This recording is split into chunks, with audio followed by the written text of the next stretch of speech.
What's up, everybody? My name's Tom, and welcome to another Star Wars vlog here on Something Forever Nerd for Star Wars Month. Now, unlike Noah, I'm not going to be doing any video game-based content. It's only going to be vlogs, and I have issues, so I hope you enjoy this.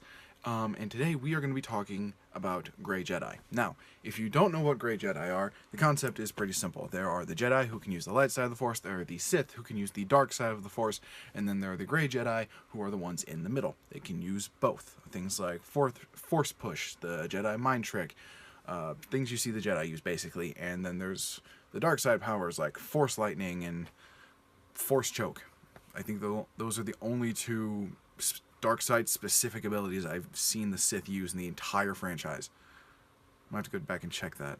Anyway, so Grey Jedi can use both, and they are not corrupted by the dark side. That's one of the biggest problems I have with Grey Jedi. There's really two ways you can look at them. There is the original version, the one that is no longer canon, and there's the one that the new canon sets up. And now I will be talking about both. The problem with that is the newer one for the new canon will require me to go into some spoilers for The Last Jedi. If you haven't seen it yet, maybe be cautious. If you don't care, keep watching. I'll put up a thing when I cut to the new version of the Grey Jedi, or what I think the new interpretation of the Grey Jedi are. But as far as the old version goes, I kind of always had an issue with them. It says that, oh, they're Jedi, but they can use dark side powers because they can't be corrupted by the dark side. It always sounded kind of bullshit, really. Because the whole point of the dark side in the books, these books right here, these old series, the whole point of the dark side was that it would corrupt you. The longer you used it, the longer you drew on its power, the more it would fuck you up. There was a time where even Luke drew on the dark side, in the what was it called? Was it the Joiner King and the Darkness trilogy? It was the Darkness trilogy, the first or second book. I'm pretty sure it was the first book, the Swarm King, or no, the Joiner King. Sorry. Luke's Jedi Order has kind of come up with some new ideas, and they start playing around with the idea that it doesn't matter what side of the Force you draw power from. What matters is the intent behind it. They're like, oh, there's no light side, there is no dark side. What matters is how you use the Force.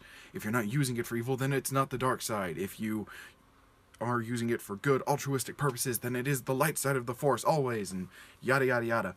And they end up being proven wrong, because Luke starts to draw on the dark side for something, I can't remember what, and it starts to physically corrupt him before it fucks up anything else. Like, they specifically say in the book that he starts to look like Emperor Palpatine the more he draws on the dark side of the Force.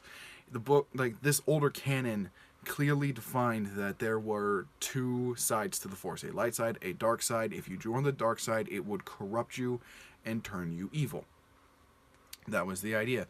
And that's why Grey Jedi always bothered me, because it's like, oh, they just happen to be immune to that.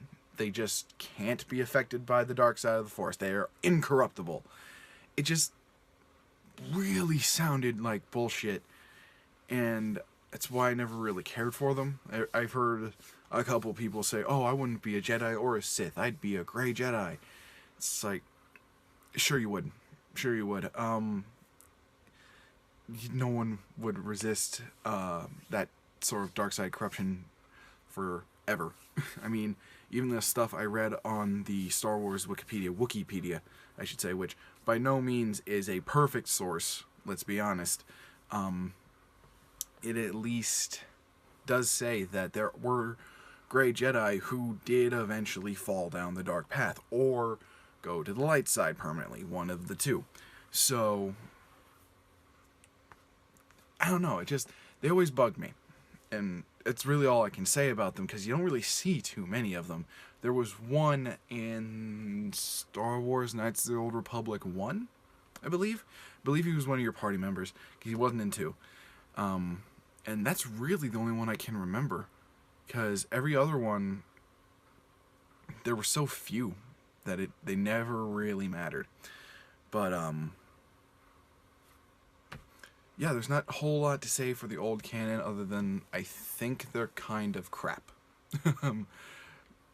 And there's just not a lot to go on. Which is why I am kind of thankful to the new canon, the ones established by the new trilogy, because they have completely changed the value of Grey Jedi. And real quick, this is where the spoilers are going to be coming in, sort of. Excuse me. When it comes to Grey Jedi. Now, something that was established in The Last Jedi, which I saw last week, is that the Force always has to balance itself. There always has to be something to balance it out. Like in the prequel trilogy, there was the Jedi Order, whole group of religious, laser sword wielding monks, and then there were the 2 Sith, Darth Sidious and his apprentice, whoever it may be. He had 3 in those movies, and the Force had to balance itself, and that's what it did. It said the Jedi had a prophecy saying, "Oh, a chosen one will appear, and he will balance the Force," and that was Anakin Skywalker, and he did.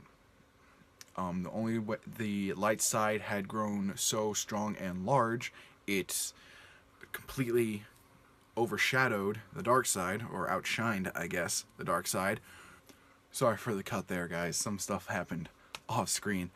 But, yeah, so Anakin did. The Jedi believed that the person who was going to bring balance to the Force was someone who was going to wipe out the dark side. Just completely eradicate the Sith, sorry. Completely eradicate the Sith, and the Jedi would just be the only ones left, and everything would be good and happy. That's not balance. That's the thing. The Jedi misunderstood, and it turned out balancing it meant literally balancing it. Kill all of the Jedi until there were only 2 Jedi and 2 Sith.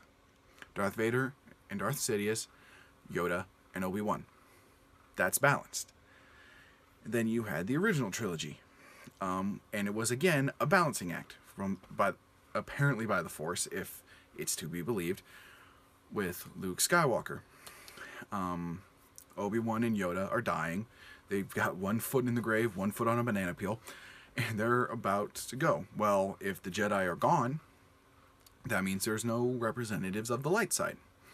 That only the dark side remains. So Luke Skywalker has to come in as the new representative of the light side of the Force, replace the 2 that are gone, and then help diminish the dark side users, which he did. Darth Sidious died, Darth Vader died, and since it wasn't ever really shown, but it was said in The Last Jedi, here was the spoiler, that Snoke is the Force's answer to Luke Skywalker. He is the dark side user to Luke's light side. And then it said again that since Luke is older now, apparently he might be dying, I don't know, but since Kylo Ren is getting so powerful and is going to become the new sort of representative for the dark side, it had to have another light side user to match him, to be his equal, to balance the scale, and that's Rey.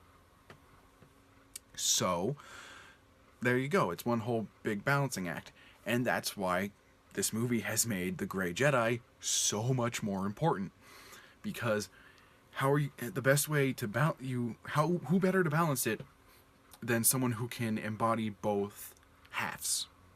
Like, you can have the entire universe in the struggle of dark versus light forever, for the rest of time and all that, or you could have a Grey Jedi who can control both halves of the power and literally represent the balance.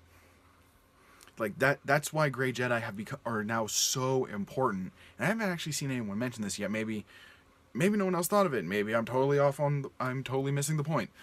But it's actually kind of cool that way, because Grey Jedi I always thought were just this stupid little thing they threw in to just kind of add something to the canon.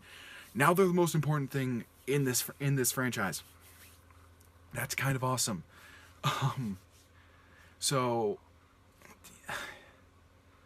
yeah, I hope they actually go somewhere with that. Like, maybe Rey will become a Grey Jedi, or maybe her and Kylo will become Grey Jedi somehow. Probably not. I'm assuming one of them's gonna die or something's gonna happen. But yeah, that's really all I had to say about it. I mean, this movie, once it introduced the idea that the Force has to balance itself, that it always has to be a dark and light side equal to each other, it pretty much said that the best solution you could hope for, the one that would probably bring a permanent peace to the universe, is to have nothing but Grey Jedi. People who can use both sides equally, not be corrupted or turned to either, and are just dead center, right down the straight and narrow. And that's just really cool to me that they, if that was intentional, that was really cool of them to throw in. Like, I really hope they did that on purpose. But yeah, that's really all I had to say on the subject. I mean, the old canon did nothing with this idea, really, nothing of importance. And now the new canon just came in, changed up the whole idea. Not really changed up, but refined the whole idea, I should say. And have made this, what I always felt was a throwaway idea, into the most important thing in Star Wars. Good job, guys. Shit. Oh, man. I haven't vlogged in a while. Sorry, this rambled a lot. But anyway, guys, yeah, that's really all I have to say. If you have any thoughts on this idea that Grey Jedi are now the most important thing in Star Wars, if you disagree, if you agree, if you have your own thoughts and points and feel like discussing it with me, feel free to comment on the video and I'll hopefully respond at some point. But anyway, guys, thanks for letting me ramble at you for however many minutes this went. I hope you have yourselves a fantastic day, have yourselves a very happy holiday, and may the Force be with you. So stupid to end like that. I'm sorry.